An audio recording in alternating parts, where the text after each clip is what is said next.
très bon week-end à Vittel. Est-ce que tu peux revenir un petit peu sur cette victoire? Ouais, mais tout d'abord, j'étais enchanté de pouvoir revenir ici à Vittel. J'ai eu la chance de venir ici en 2011, il y a 10 ans, et courir l'étape du concours national. Et c'est vrai que j'étais démangé d'impatience d'y revenir cette année. Et puis on a été vraiment comblé par la qualité de l'événement proposé. Je pense qu'il faut vraiment le souligner. Je crois que c'est la première fois que je vois autant de spectateurs sur une étape du Grand National. Et je vois bien le travail que ça implique de réunir autant de monde, de communiquer autant sur une épreuve de concours complet.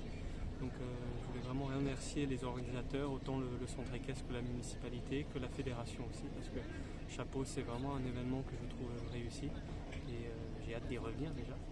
Et puis sportivement, c'était super. Je suis vraiment comblé de ce que répète Biermann. On commence à vraiment nous habituer à ça maintenant. Mais c'est presque plus stressant pour moi, sachant que voilà, elle est tellement régulière que faut que ça continue comme ça. C'est vrai que toutes les belles choses ont une fin, mais je n'ai pas envie que ça s'arrête de suite.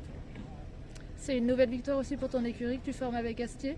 Oui, ça c'était bien et c'est vrai que ça fait vraiment plaisir de l'avoir à côté sur le podium parce qu'on a une drôle d'histoire ensemble et on est vraiment copains, c'est chouette.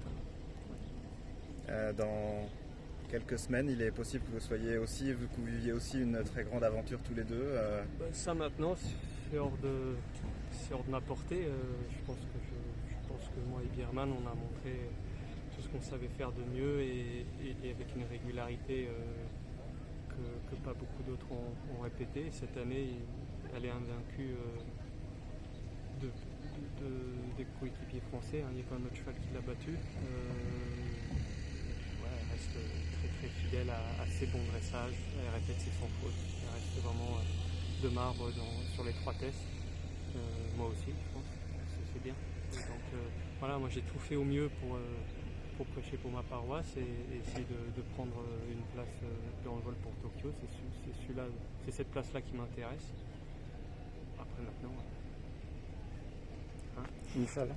En dehors du fait qu'elle n'ait jamais évidemment disputé de championnat, et c'est ce qui est tout à fait normal à son âge, est-ce qu'il reste une part d'inconnu quelque part ou vraiment... Aujourd'hui on a fait le tour de la jument et puis on a réussi. Ce que vraiment je voulais faire, c'était lui faire une saison, pas à l'économie mais avec des courses bien espacées et pas trop la courir. Et en même temps, quand on choisit de faire 3 épreuves à 8 semaines d'intervalle, c'est pas évident de les monter crescendo en condition. Et c'est vrai que là, il faut que je remercie toute l'implication de mon équipe à l'écurie, parce qu'il n'y a pas qu'elle aux écuries, on a beaucoup de travail et de pouvoir elle la garder tout le temps un petit peu dans son programme toutes les semaines pour gentiment l'amener à la condition dans laquelle elle est aujourd'hui, prête à affronter un championnat. Je les remercie énormément, ils savent se reconnaître.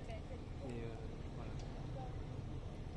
On parlait tout à l'heure aux écuries de Sirocco du Gers, quel plaisir aussi de pouvoir l'amener ici et de pouvoir courir même si c'est une 33 et que c'est pas encore les championnats du monde, c'est génial, non? C'est presque de la nostalgie, mais c'était un régal de le voir autant en forme. Il était presque un peu enragé ce matin, c'est pas forcément son plus beau tour, mais il est tellement content de retrouver la fête comme ça et de se donner. Alors c'est vrai que sur ce niveau-là, dans le mental, lui, il aimerait se voir sur un 5 étoiles et sur ce niveau, il n'y a pas grand-chose qui le retient, mais le cheval est vraiment en forme et puis voilà, gentiment, on essaye de le remettre en jambe pour le ramener à sa meilleure forme pour l'année prochaine. Hier soir, on t'a vu jouer au golf juste derrière. Là, est-ce que c'est juste pour le fun ou est-ce que ça fait partie d'une stratégie mentale pour être un peu plus relâché? C'est un loisir que je pratique depuis 3-4 ans maintenant et c'est vrai que c'est un sport qui me plaît. Mais c'est plus pour... c'est un sport, on va dire, assez reposant. Quand on a du temps libre, je ne suis pas vraiment apte à une séance de cardio. Donc le golf, c'est assez paisible. Et en même temps, ça permet de sortir de sa bulle, de penser à autre chose, de libérer un peu la tête. C'est toujours un sport qui est très agréable. C'est toujours dans des beaux endroits, il est calme, et beaux arbres, un joli parc. Les gens sont courtois, le sport est intéressant. Techniquement, c'est mental et voilà, ça me plaît, mais moi je suis intéressé par tous les sports, vous savez, donc voilà, celui-là il est assez facile pour moi à pratiquer dès que j'ai du temps libre et autant plus vous pouvez pas venir à Vittel et pas mettre les clubs dans le camion. Il y a moyen de taper une balle dans les dunes de Granville?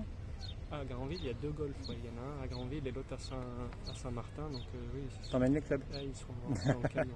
Et je crois que si on voyage avec Air France, ils prennent en charge les clubs normalement. Après, je sais pas si là-bas on aura le droit. Mais... Il y en a sur les toits des immeubles là-bas. Merci et bravo Merci. Thomas. Merci. Là-bas, si vous avez le droit de faire un mini-golf entre vos deux